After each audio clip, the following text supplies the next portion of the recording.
Caddis Maximus here, this time with a review and comparison of the first and second generation Energizer chfc nickel metal hydride and NiCad battery chargers. I'll try to keep this one a little more brief. Just a quick note, like the Panasonic Eneloops and other modern nickel metal hydride batteries are pre-charged.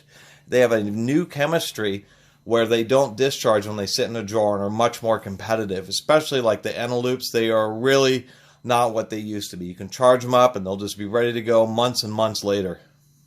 Surprisingly enough, lithium ion started to take over right when this new chemistry was coming on the market.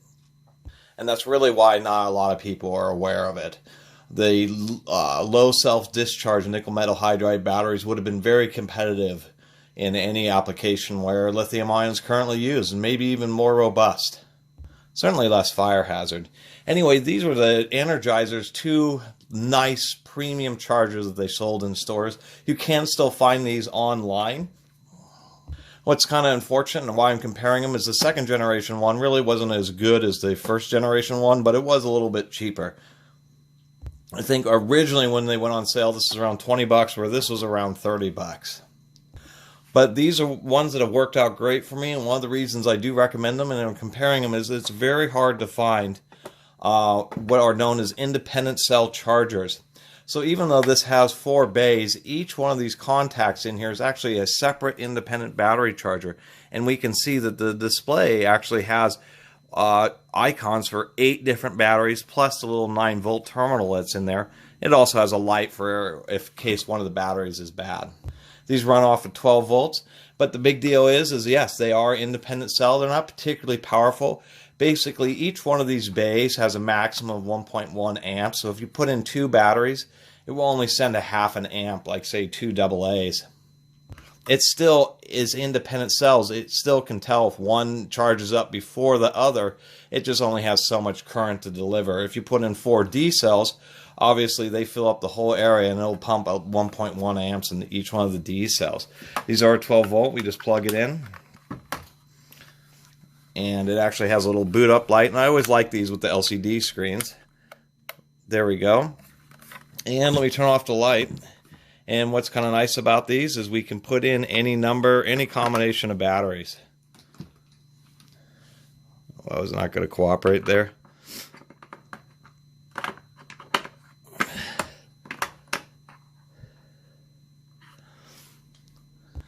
It's a little bit odd because you still have to put in, if you're doing up to 8 batteries, you still have to put in 2 batteries, but it does actually have an icon to show you the battery in front and the battery in back. If you're just doing 1 battery in a bay, you just put it in the middle and it would just display 1 icon.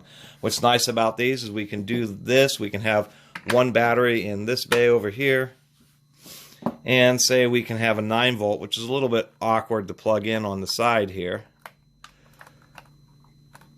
There we go. And we can see we have a 9 volt. And that's what's always been kind of nice about these Energizers. They're nice and big. It's very hard to find ones that do C and D cells. And then, of course, it will do them all individually. So let's go ahead and take a look at the other charger here. Get this stuff out of here. So this one's just a little bit different. You know, it has spring-loaded contacts here. It's a little awkward to get the 9 volt in. But I do like the backlit display. The first generation one is actually a bit nicer, and I see why they changed it. It was probably just a little too expensive, but this is nice. It has, they do have covers on them, but they've always been pretty good about the heat, particularly because they're not the highest amperage charger. But you have this button, and then you have the spring-loaded lid, and the first generation is much nicer because it retracts those, and then you set in your batteries, and then just close it again. And it also has a little guide right there on how you're supposed to set up. If you're doing, you can't do like 3 side by side. And if you're doing 2, they need to be like this. And it's surprising they don't have that icon on the second generation one. And of course, a little ribbon cable going to the display. But this one's better because of that, and because it has 2 9-volt charging ports, and they can be used independently if any of the other bays are filled up like the previous one. So if we plug this guy in, it also has a backlit display, and actually it was really short on its initialization there. What flashes across the top is the word done when it's done. And so this one's pretty convenient because we can just take and drop in a couple of 9 volts here, like so. It's a little funky getting 9 volts plugged in, but you can still do it. And then we can have something where we have, you know, an individual battery there, an individual battery in here, individual battery in there, and then on the end we can have 2 batteries. And then we shut the whole charging unit. And this is what's kind of neat about this one. I liked it a lot better because it has easier to see icons, and we can see how we have it set up. Individual batteries in the first 3 banks, 2 batteries in the second bank, and both 9-volt batteries. And so that's why I really like these, is just the fact that you can just throw in any old jumble of batteries. The issue is every time you open and close it, it kind of restarts the charge cycle. Where on this one, you can just pull batteries in and out as it's going. So, you know, that is an Achilles heel to this, even though it's a little bit more user-friendly. And of course, it has the backlit display. We can see that here. And the fact that it has the word done. I always thought this was probably Energizer's best charger. So I just want to do a review of the chfc and the chfc2 Energizer nickel metal hydride and nickel cadmium battery chargers.